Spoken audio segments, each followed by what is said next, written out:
একটা chocolate cold coffee order করি। এইবার আসি খাবারের টেস্ট কেমন ছিল সেই বিষয় নিয়ে। সত্যি বলতে সাব স্যান্ডউইচ আমার কাছে ভালো লাগে নাই। দামও ছিল 160 টাকা, যেই অনুযায়ী আমার কাছে কোনো রকম খাওয়া যায় বললেই চলে। আর যদি প্লেটারটার কথা বলে, প্লেটারটা সত্যি অনেক মজা ছিল। প্লেটারটার দাম ছিল 220 টাকা। 220 টাকা অনুযায়ী খাবারের কোয়ালিটি এবং কোয়ান্টিটি দুইটাই অনেক ভালো ছিল। তারপর আমরা রাইস বোল ট্রাই করলাম। রাইস বোলের টেস্টটাও অনেক ভালো ছিল। রাইস বোলের দাম ছিল 180 টাকা। তো সেই অনুযায়ী খুব ভালো পরিমাণের রাইস ছিল, আর সাথে মাংসর পরিমাণও অনেক ভালো ছিল। তো সব মিলিয়ে রাইস বোলটাও আমার কাছে বেশ ভালোই লাগছে।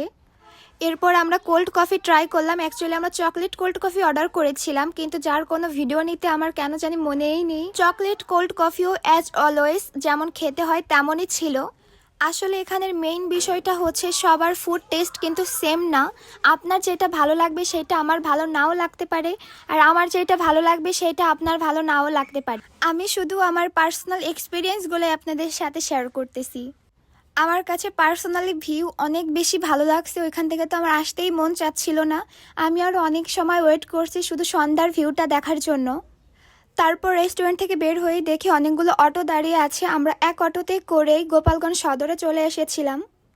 তো এই ছিল আজকের ভ্লগ। কেমন লাগলো কমেন্ট করে জানাবেন। ভালো লাগলে লাইক কমেন্ট শেয়ার করে দিবেন।